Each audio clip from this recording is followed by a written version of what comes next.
അടിമാലിക്കുമളി ദേശീയപാത വികസനവുമായി ബന്ധപ്പെട്ട നടപടിക്രമങ്ങൾ മുൻപോട്ട് പോകുന്നതായി ഇടുക്കി എംപി അഡ്വക്കേറ്റ് ഡീൻ കുര്യാക്കോസ് അടിമാലിയിൽ പറഞ്ഞു.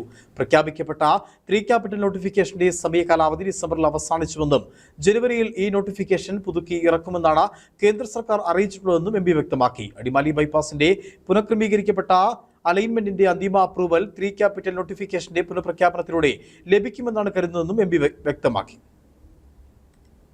നാഷണൽ ഹൈവേ 185 അടിമാലി കുമളി അതിൻ്റെ നിർമ്മാണ പ്രവർത്തനങ്ങൾ ആരംഭിക്കുന്നതുമായി ബന്ധപ്പെട്ട് ഭൂമി ഏറ്റെടുക്കലിൻ്റെ ആദ്യ നടപടിക്രമങ്ങൾ പുരോഗമിച്ചിരുന്നതാണ്.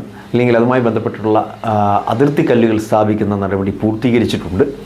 എന്നാൽ ഇതിനിടയിൽ ഇപ്പോൾ പ്രഖ്യാപിക്കപ്പെട്ട 3 ക്യാപിറ്റൽ നോട്ടിഫിക്കേഷൻ്റെ കാലാവധി പൂർത്തീകരിക്കപ്പെട്ടിരിക്കുകയാണ്. നമുക്കറിയാം, ഒരു നോട്ടിഫിക്കേഷൻ്റെ കാലാവധി എന്ന് പറയുന്നത് 1 വർഷമാണ്. ഈ കഴിഞ്ഞ ഡിസംബർ മാസത്തിൽ അതിൻ്റെ കാലാവധി പൂർത്തീകരിച്ചു. അപ്പോൾ അങ്ങനെ വരുമ്പോൾ ഇനി ഒന്നുകൂടി ആ നോട്ടിഫിക്കേഷൻ പുതുക്കി ഇറക്കേണ്ടതായിട്ടുള്ളൊരു സാഹചര്യമുണ്ട്. ദേശീയ ഗവൺമെൻറ്റുമായി, കേന്ദ്ര സർക്കാരുമായി, ഉപരിതല ഗതാഗത മന്ത്രാലയവുമായി, സെക്രട്ടറിയുമായി ഞാൻ സംസാരിച്ചിരുന്നു. നേരിട്ട് കണ്ട് ഈ കാര്യം ചർച്ച ചെയ്തു. അപ്പോൾ ജനുവരി മാസത്തിൽ തന്നെ അതിൻ്റെ പുനഃപ്രഖ്യാപനം ഉണ്ടാവും. 3 ക്യാപിറ്റൽ നോട്ടിഫിക്കേഷൻ്റെ പുനഃപ്രഖ്യാപനം ഉണ്ടാവും. അതോടൊപ്പം തന്നെ അടിമാലി ബൈപ്പാസിൻ്റെ പുനഃക്രമീകരിക്കപ്പെട്ട അലൈൻമെൻറ്റ് ഉൾപ്പെടെ അതിൽ അന്തിമ അപ്രൂവൽ ഈ വരുന്ന നോട്ടിഫിക്കേഷൻ ലഭിക്കും എന്നുള്ളതാണ് അറിയാൻ സാധിച്ചിട്ടുള്ളത്.